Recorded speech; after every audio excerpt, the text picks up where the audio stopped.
Hi friends, ഇന്ന് നമുക്കൊരു എൻഗേജ്മെന്റിന് പോയാലോ? ഇക്കടെ ബെസ്റ്റ് ഫ്രണ്ടിന്റെ എൻഗേജ്മെന്റ് ആണ്. എല്ലായിടവും നമ്മൾ കൃത്യസമയത്ത് എത്തുന്നത് കൊണ്ട് തന്നെ ചടങ്ങൊക്കെ കഴിഞ്ഞിട്ട് ഫോട്ടോ എടുക്കുമായിരുന്നേ. നമ്മളും ചെന്ന് വിഷൊക്കെ ചെയ്തിട്ട് ഫോട്ടോ എടുത്തു. പിന്നെ നമ്മൾ മെയിൻ പാർട്ടായിട്ടുള്ള ഫുഡ് കഴിക്കാൻ കയറി. സദ്യ ആയിരുന്നു കേട്ടോ. കുറേ നാളായി സദ്യ കഴിച്ചിട്ട്. നല്ല അടിപൊളി സദ്യ. സദ്യയിലെ തൊടുകറികൾക്കൊക്കെ ഒരു പ്രത്യേക ടേസ്റ്റ് ആണല്ലേ. ഇനി നമ്മൾ വീട്ടിലേക്ക് പോവാണേ. വീട്ടിലെത്തിയ പാട് തന്നെ ഒരു ഗ്ലാസ് ജ്യൂസ് കുടിച്ചു. ഇത് പെരുന്നാളിന് വാങ്ങിയ മൈലാഞ്ചി ആണേ, പക്ഷെ ഇതുവരെ പൊട്ടിച്ചിട്ടില്ല. ഇതിപ്പോ പറയാൻ കാര്യം എന്ന് വെച്ചാൽ എനിക്ക് ചെയ്യാൻ പോയി ചെറുതായിട്ടൊന്ന് പണി കിട്ടി. എൻ്റെ നഖത്തിന്റെ കോലം തന്നെ മാറ്റി തന്നു. എല്ലാവർക്കും ഇങ്ങനെയൊക്കെ തന്നെ ആയിരിക്കും അല്ലേ. അതിന്റെ മോളിൽ കൂടെ ഒന്ന് മൈലാഞ്ചി ഇട്ട് സെറ്റ് ആക്കാന്ന് വിചാരിച്ചു. അങ്ങനെ മൈലാഞ്ചി ഒക്കെ ഇട്ട് കഴിഞ്ഞിട്ടുണ്ട്. പിന്നെ നമ്മൾ രാത്രി ആയപ്പോഴേക്കും മൂവി കാണാൻ പോയി, വാഴ 2.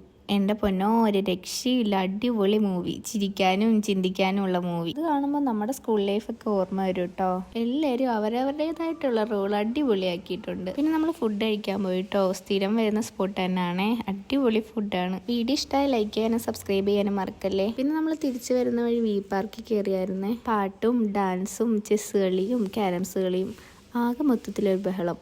അടിപൊളിയായിരുന്നു കേട്ടോ. ഇഷ്ടമുള്ളവർക്ക് ഇവിടെ വന്ന് പാടാവേ. ഇനി നമ്മൾ തിരിച്ച് വീട്ടിലേക്ക് പോവാണേ. അപ്പോൾ ഇന്ന് ഇത്രയേ ഉള്ളൂ. Thank you for watching.